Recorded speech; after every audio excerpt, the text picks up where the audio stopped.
हाँ दोस्तों, आज अखबारों में तमिलनाडु के वज़ीर आला पळनिसामी जी का बयान छाया रहा।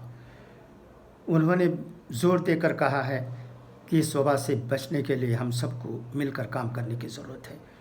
उन्हें अफसोस है कि अब भी लोगों में बेदारी नहीं है, वो ठीक तरह से रूल्स एंड रेगुलेशन पर अमल नहीं करते हैं।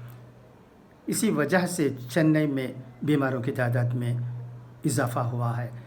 103 नए केस सिर्फ चेन्नई में आए हैं, जबकि पूरे तमिलनाडु में 121 है नए केसों के। कितना बड़ा जंप है चेन्नई में, इसका सबको अफसोस रहेगा। वज़ीर आला को भी अफसोस था। उन्होंने कहा कि IAS और IPS अफसरों से बनी 12 कमेटियों का काम अच्छी तरह हो रहा है, मगर लोगों में बेदारी लाने में और काम करने की ज़रूरत है। इसलिए उन्होंने मशवरा दिया पुलिस वालों को कि वो वैन में माइक फिट करके गली गली जाएं और लोगों को समझाएं कि किस तरह हमें एहतियात बरतने की ज़रूरत है, सरकारी उसूलों पर किस तरह अमल करने की ज़रूरत है। इन चीज़ों की बहुत ज़रूरत है। अवेकनिंग बहुत ज़रूरी चीज़ है, इस पर जोर दिया। क्योंकि यहाँ तो ऐसा लगता है कोयम्बेड मार्केट और कई जगह में चेन्नई में उसूलों पर अमल नहीं होता है। लोग बेतहाशा एक दूसरे से मिलते हैं और मास्क भी नहीं पहनते हैं, और डिस्टेंस का तो सवाल ही नहीं। मार्केट में लोग ज़्यादा होते हैं, बहुत करीब से ही कामकाज होता है। इसलिए सोचते भी हैं कि मार्केट में क्या तब्दीली कर सकते हैं। ये तमाम बातें चेन्नई में हो रही हैं। इसके अलावा आप जानते हैं कि तिरुविकानगर में एक ही ख़ानदान के 15 लोगों को ये वबा आ गई थी, और इसके अलावा एक और 10 लोगों को उसी मोहल्ले में ये वबा आ गई। बहुत ही तशवीशनाक। और इसके अलावा PG डॉक्टरों को 2-3 डॉक्टरों को ये हो गया। एक स्वीपर को हो गया था उस PG हॉस्टल में। जब लगभग 100 डॉक्टरों को टेस्ट किया गया तो उनमें 2 PG डॉक्टरों की हालत ख़राब होते नज़र आई, ऐसा कहा गया था अखबार में। इसलिए उन तमाम डॉक्टरों को आइसोलेशन में रखा गया है। इसके अलावा एक कैंसर अस्पताल में चेन्नई में ही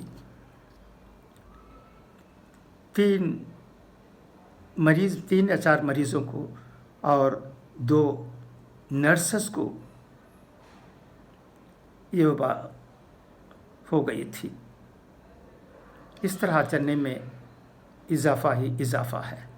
इससे छुटकारे के लिए गाइडलाइंस पर अमल करने के सिवा और कोई चारा नहीं है। एहतियात बहुत ज़रूरी है, इसका सबको ख्याल रखने की ज़रूरत है।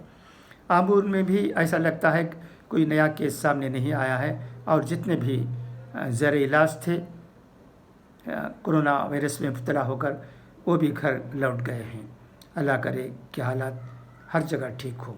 मगर फिर मैं ये दोहराना चाहता हूँ, जैसा कि हमारे वज़ीर आला ने कहा, हमें एहतियात की ज़रूरत है। एहतियात से ही हम इस वबा से लोगों को बचा सकते हैं। इसके अलावा अब रूलिंग पार्टी और अपोजिशन पार्टी का सवाल ही नहीं, सबको एक होकर इस वबा से लोगों को बचाने के लिए काम करने की ज़रूरत है। मशवरे दे सकते हैं किस तरह इस वबा से लोगों को बचाएं, और कोई नहीं। क्रिटिसाइज़ करने से कोई फ़ायदा नहीं। अब मरकज़ी हुकूमत हो या सूबाई हुकूमत हो, सबको एक ही स्टैंड होना चाहिए, वो ये कि लोगों को किस तरह बचाएं। आप जानते हैं कि अमेरिका, इटली, स्पेन वगैरह में लोगों की क्या हालत हो गई। हज़ारों लोग चल बसे, अल्लाह को प्यारे हो गए। ये शायद इस वजह से कि वहाँ एहतियाती अक़दाम पर बराबर अमल नहीं हुआ और लोग बेफाम रह गए। खुदा करे कि हमारे मुल्क में ऐसी हालत पैदा ना हो। तो इसलिए फिर मैं दोहराता हूँ, एहतियात की बहुत ज़रूरत है।